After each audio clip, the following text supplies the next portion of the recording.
Jamie Robinson, yes, get him gone. Chandler Zavala at number 2.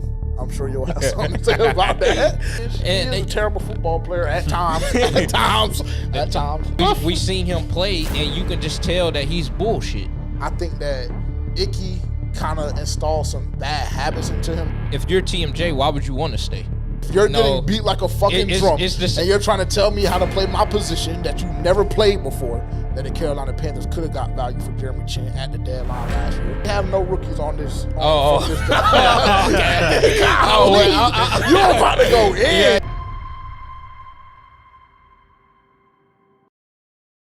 Recent Panthers draft picks who are on the 53-man roster bubble. And I just want y'all's feedback. I want y'all to tell me who is a lock to get clipped in training camp this year. During the all-season, however you want to look at it. I'm going to give y'all 5 names. All of these 5 names are very, very plausible, I will say. It's very possible that majority of these 5 names get cut. But we'll go through them. At number 1, again, this is recent Carolina Panthers picks on the 2024 bubble, excuse me. I feel like I know who's going to be on there, but go ahead. Would you like to take a guess? Are we playing the guessing game? I'll take a guess. Okay. Give me 5 names. I think the kicker. Okay. I think Chu Smith. No, not from this draft class. Like it's draft class, the TMJ. Draft class of the past. Yes, TMJ is on the list. They have no rookies on this. This draft. You're about to go in. Yeah. You just hating today. No, just drop the list. Then. Okay, cool. TMJ number 1, which we've had multiple conversations about. Chandler Zavala at number 2. I'm sure you'll have something to say about that. K. Mays at number 3. DJ Johnson at number 4. I mean, this blew my mind. And Jamie Robinson. Wow. Yeah. Who's getting clipped off of that list? That's a couple of guys that you like. A lot of guys that I like. I mean, I love Zavala. I loved Jamie. Mm-hmm. And then you came around for DJ for some reason. I did come around for DJ. But my whole thing is this, one of the flaws in this article, in this list, is how are we going to cut a defensive end, a pass rusher, whatever you want to classify him as, and we have none on the roster that are healthy, respectfully. Wanham, dealing with an injury. Gross Matos, gone. Who's other bro? Jadeveon, we know what Jadeveon going to do. Who am I blazing somebody on? Else. I'm blazing. Amari Barno. Yes, Amari Barno hurt. Or just like, bro, I mean, realistically, how can DJ Johnson get cut? I'm taking DJ Johnson off my list. He's not on the bubble to me. I mean, he is a terrible football player at times. At times. I think the person who is going to be TMJ, I think for sure. I don't really know why, but I mean, that's something that we've been speculating for a while, even though I don't agree with it. I still think TMJ has value there. I still think he can bring a lot to the table, but I just don't think he's had the fair chance to play. Now, and I think that this year should be his shot that he gets. You gave everybody a clean slate, so I think TMJ should have that same clean slate. So with a new coaching staff, I think he's one of the ones that should be able to showcase his talent. So I don't agree with it, but I wouldn't be surprised if he got cut. Jamie Robinson, yes, get him gone. And the reason that I say that is because I told you from the start, if y'all go back, when was this like? Last year. April 20. No, I think this was when we was at training camp. When did he get drafted? Last year. Okay. April 2023. Well, we had this blow up with him and Jeremy Chin. And you was trying to tell me that was last year. That was right before training camp. Yeah, right before training camp, directly after the draft. He got brought in to be Jeremy Chin's replacement, which was just fucking diabolical. No, it's not. Continue. It's not true when he's about to get clipped. And we seen him play, and you can just tell that he's bullshit. Like I would agree. When we seen him play, it was just no effort. He didn't look like he knew how to tackle. And all of that shit that you was gassed up about him coming downhill, hitting people at Florida State, cool. But I said from the beginning, he doesn't have an eye for the football.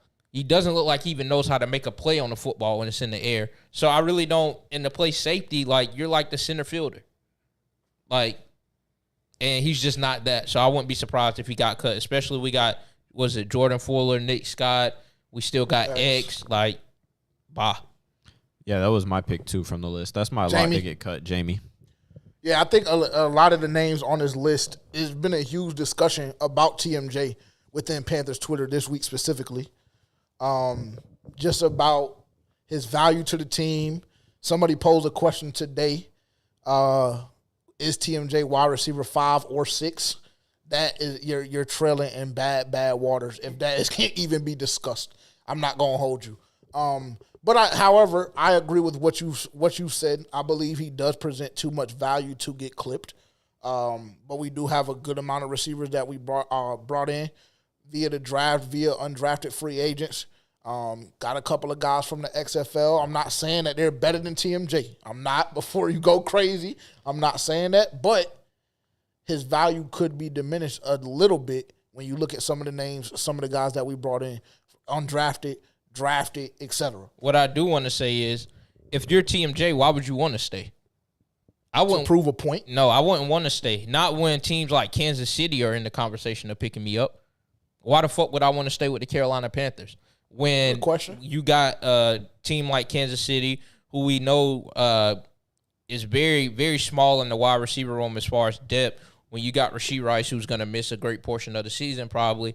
You got James Worthy, who we seen can't even fucking catch the first clip of Xavier practice. Worthy? Or, yeah, Xavier Worthy. Yeah, they were airing him out on Twitter for sure. So, I mean, why would I not want to try to get into a place like Kansas City, especially when discussing me being wide receiver 5 or 6, and especially when it hasn't been due to injury, it's been due to coaching and just I don't know what he done in the Carolina. How many times can we make that excuse? Yeah, though? I don't That's know, the thing. but it doesn't make sense because I don't know what he's done in the Carolina Panthers organization to where he's a healthy scratch every week, but then like you have a guy up there like who was it? I don't even ISM, Mike. Yeah, There's a couple of guys. Yeah, that you can make an argument about, but it's just like that are suiting up that I just feel are not better than him. So it's like, why? You feel that way, but we don't know how he's. This is what I tried to say a couple weeks ago, a month and a half ago, and Tavian ridiculed me for it because I was like, bro, it has to be a work ethic thing. Like that's the only excuse. So why are they holding him around? It wouldn't really make sense if we know he doesn't have a good work ethic since we drafted him. Why the fuck is he still on the team? If that's something that's been passed down from coaching staff to coaching staff, what is this, like 3 coaching staffs now that he done been through? Yep. Matt Rule, Frank Reich, Dave Canales. Okay.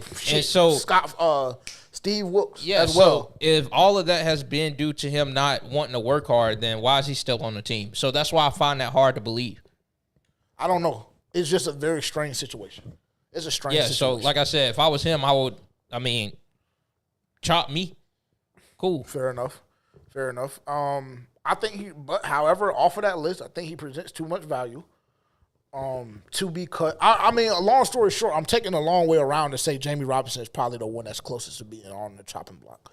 Long story short, you got to look at the depth, the lack of depth, really, within the offensive line room, which makes me believe it's too tough to cut Zavala. I know he had a terrible injury last year. I don't know if he ever really recovered from that shit because I don't know if I remember seeing him again after that Miami game. That was the game with the neck injury. Yeah, the neck injury. I feel like he did play after that. I don't know why. Yeah, got you. Because I feel like we was talking about. We feel like they might have gassed it a little bit. I do remember that because they took him to the hospital and everything. All on the stretcher. And yeah. shit, yes. Okay, and cool. And then he flew back the same night. Like, all right, bro. Yeah. All right, cool. Got you. So I think he presents value as well. Too much value to just let go. He's only a second-year guy. Did he look like dog shit at times last year? Yes. But I think he still has a solid foundation. I think that Icky kind of installed some bad habits into him as well. Hold on. Okay. Okay, so do you remember the other week when I was like, Taylor Moton should have been the one coaching Ick up, like, hey, you look like bullshit, like, he should have been the one to pick up on that since he's the leader of the offensive line. Yes, yeah, I do. I remember. But now all of a sudden, Ick is installing bad habits in the Chandler Zavala. Yeah, because he already claimed that nigga as big bro. They both went to state. He was already claiming Ick as big bro. No. So yeah, if you're getting beat like a fucking drum and you're trying to tell me how to play my position that you never played before, then yeah, I'm gonna look at you unfortunately because bro came out and said, yeah, that's my big homie. I can't wait to play with him. So we're allowing Ick to hold Chandler Zavala accountable or to get on him, but not Taylor Moton to hold Ick accountable. That doesn't even make fucking sense. No, I'm not saying that. I'm not saying Ick should be holding Chandler Zavala accountable. I said I believe that Ick instilled some bad qualities and bad habits into Chandler Zavala. Well, I think that Chandler Zavala being a rookie was extremely impressionable, and I think that he saw the success that Ike Mekwonu had year one when he was a rookie. He claims this nigga as big bro, which he has said on multiple occasions, and I think Ike Mekwonu stunted his growth a bit by instilling bad habits. No, I feel like it's more on Chandler Zavala. Okay, cool. You seen what he did last year. Cool, you went to state with him. Congratulations. Do you think he has value Congratulations. But in that same breath, you see how dog shit he was looking throughout the season. And two, he doesn't even play the same fucking position as you. So if you're that fucking dumb to go and listen to this guy, then, I mean, that speaks more on you than it does on Ick. Yeah, I think it's a direct reflection of, like, piss-poor players that come out of the program at NC State and their horrible work ethic. Exactly. That part, too. Y'all fucking suck. I mean, I'm not going to go that far. Go but Heels. Fair enough, touche. But I think, all of that being said, I think Zavala does still have value. I think he has more value than Jamie Robinson. I think Cade Mays, again, offensive line depth, going to be big on that this season. Because I don't need one of them fucking double-digit millionaire niggas like Robert Hunt and Damian Lewis getting hurt. And then I don't need Zavala or some bum-ass nigga off the street coming in to fill in. I need to make sure we solid all around. I need to make sure Bryce has every advantage that he needs. Cade Mays fills in that I think that Cade Mays gives you the opportunity to develop a little bit better. Yeah, I don't think you Cade let Mays go is of. younger. I don't think you let go of any offensive you can lineman. kind of stash them a little bit longer. Yes, you can absolutely. give them some time to develop. Absolutely. I think, the obvious answer, like we've already said, is Jamie. It's Jamie, for Jamie's sure. really the only answer because everybody else, you can make a case for their value. Yes. You can't really make a case for Jamie Robinson's value at this point because he just the same problem that you're having with Chandler, like you have with Jamie times 10. Like you can't you're playing a position where you're the last line of defense. You can't tackle. You have piss poor instincts. You're small because that was a big problem too when he came in. He was undersized. That was a big problem. And y'all know I hate fucking small DBs, and so you fit that mold. You're small. You no instincts, no tackling. You're supposed to be a thumper, and you're fucking lazy. Like. Yeah. Didn't hit I shit will say, last year. he didn't at all for 1 for 2.